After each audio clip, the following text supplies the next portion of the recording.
যে ফাটাফুটা ঘষাঘষি মশের জীবন শেষ। সবাই মনে করেন এই আন্দোলন হে আন্দোলন, এইটা সবার দাবি, এই জনের দাবি ঘুরাইতে হইব, এই জনের দাবি ঘুরাইতে হইব, এই জনের এটা ঘুরাইতে হবে। মানে এরকম করতে করতে ভাই দেশের অর্থনীতি এরকম ভাই নিচে ডাউন হইতাছে, মানে বলার মতো না।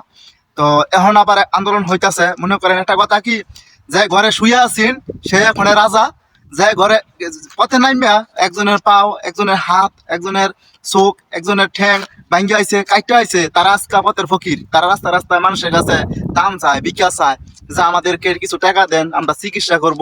হ্যাঁ, আমরা দেশের জন্য এত কিছু করলাম, এত পরিশ্রম করলাম, এত কিছু করলাম, আজকে তারা রাস্তার মধ্যে ভিক্ষা করে।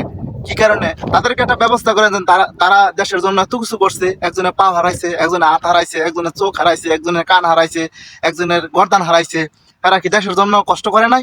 এরা কি আন্দোলন করে নাই? এরা কি এটা চাইছেন যে এত কষ্ট করে আন্দোলন করলাম সবার জন্য, হ্যাঁ, আজকে আমরা রাস্তার মধ্যে ভিক্ষা করি, মানুষের কাছে ধারে ধারে ঘুরি, নিজের একটা পা হারাইয়া?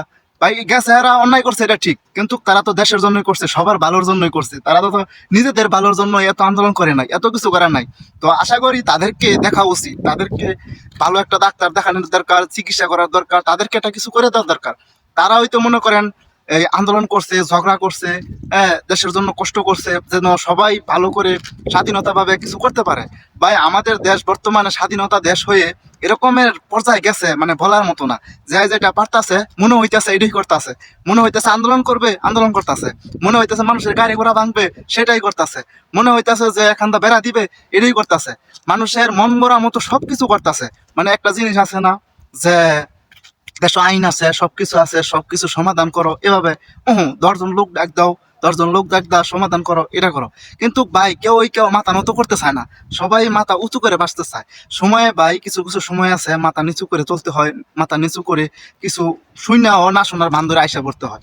এই যে ভাই গেছো তোমরা, এখন তোমাদের পাও নাই, হাত নাই, গলা নাই, কান নাই, চুল নাই, ঠ্যাং নাই, কোমর নাই, এখন তো মানুষের কাছে ধারে ধারে যাইতেছো, 10 টাকা মানুষ দিতেছে না। তো দেশের জন্য তোমরা দূর ফেরে কিনলে গেছো, এখন গেছো, এখন আন্দোলন করছো, ঝগড়া করছো, মারামারি করছো, আজকে তোমরা পথে পথে ঘুরতাছো, আন্দোলন করতাছো।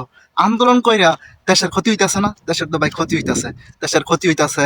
হ্যাঁ, দেশের গাড়ি ঘোড়া ভাঙতাছে, এটা করতেছে, এটা করতেছে, মানে কি বলবো, বলার মতো নাই। এই যে ক্ষতি হইতাছে ভাই, এটা তো আমাদের দেশের ক্ষতি হইতাছে, আমাদের জনগণের ক্ষতি হইতাছে। তা আমাদের দেশের চিন্তা ভাই এখন কি বলবো, বলার মতো নাই। তো যে যেমনে পারতাছে এমনি লুটপাট করতেছে, এমনি চলতেছে, এমনি ভাঙচুর করতেছে, এমনি খাইতেছে।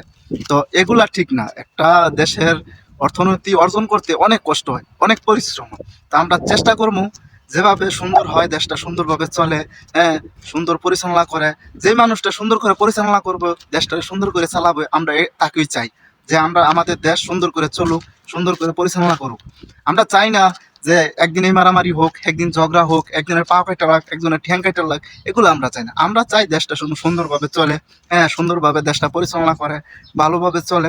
সকল প্রবাসী ভাই কেউ দেশের জন্য অনেক কিছু করে, এই যে পরিশ্রম করে, পরিবারের জন্য যেমন প্রবাসীরা পরিশ্রম করে, দেশের জন্য পরিশ্রম করে, ব্যাংকে টাকা পাঠায়, দেশের অর্থনীতি বাড়বে, নিজে চিন্তা করে না, সবার চিন্তা করে নিয়ে এটা প্রবাসীরা মনে করেন চলার চেষ্টা করে।